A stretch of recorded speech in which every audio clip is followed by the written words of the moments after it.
What comes to your mind when you hear the words lava, disaster, and apocalypse at once? Simple. A volcano, isn't it? A volcano is neither good to see from far nor great to experience nearby. I mean, who wants to feel some hot steam and lava burning their skin off completely? A volcanic lava is up to 1200 degrees Celsius hot, making it impossible for almost everything to survive. And just imagine what would happen if someone ever falls into it and manages to escape for real. In this video, we are going to tell you the true story about some celebrities who managed to escape an active volcano. So without wasting any time, let's get started. The story started back then in 90s when the skillful and enthusiastic aerial photographer Craig Hosking was doing many small and medium budget projects in order to earn his living and a reputation in this field. He got a proposal for shooting of a new big budget movie about volcano eruptions one day, to which he readily agreed. There were two other members of this little team, including cameraman Michael Benson and film technician Christopher Duddy. Equipped with two cameras, the helicopter was supposed to do filming runs of the Kilauea volcano on the Hawaiian Islands.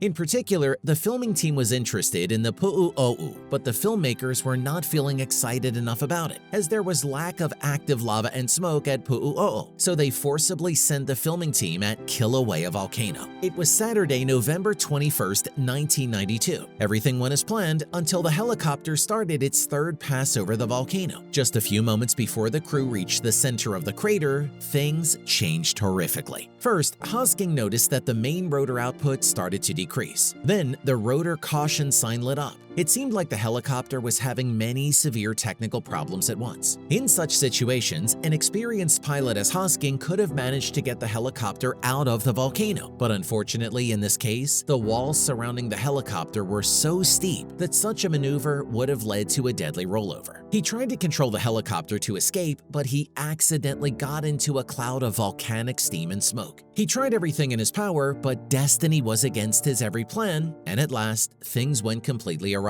when the helicopter spun out of control and crashed inside the volcano, about 150 feet below the crater's rim. However, it seemed like the luck was not completely against them, because not only did the helicopter narrowly avoid dipping into a hot bubbling lava pool, but all three men survived and had no serious injuries except for some bruises and minor cuts. However, their problem was not solved yet, as the men were stuck inside a volcano that was emitting poisonous gases, like sulfur dioxide and hydrogen sulfide every second. They were lucky that they crashed in some kind of safe zone of the crater. After coming back to their senses, the filmmakers decided to make a run for it and started to climb up toward the crater's rim. However, the interior walls crumbled so easily that every single move could cause a rock slide and an instant death. Hosking returned to the helicopter and miraculously made the radio work by connecting it to a spare battery. He made an emergency contact and informed park officials about the crash. Later on, a fire department helicopter pilot flew inside the crater low enough for Hosking to get on it. Hosking was in a safer situation, but the other two were not. The problem was that they had decided to continue their climb for survival, and when the helicopter arrived, they were stuck on a high ridge about 80 feet away from the rim. Due to dense clouds, the helicopter was unable to track and rescue them that day, and they were left behind for the day. Duddy and Benson spent a painful night listening to the lava gurgling beneath them. They were continuously breathing poisonous gas with almost zero hope of making it out alive. On Sunday afternoon, Duddy decided to continue the climb in despair, while Benson, who found a secure 2x4-foot crevice some 50 feet away from his companion, replied that it was too risky and chose to remain where he was. Duddy left alone and Benson decided to stay. Just a couple of hours later, Benson saw a body that got past him and disappeared in the hot lava. He was sure that the body was of Duddy, but luckily that wasn't the case. Same day at 2:30 p.m.,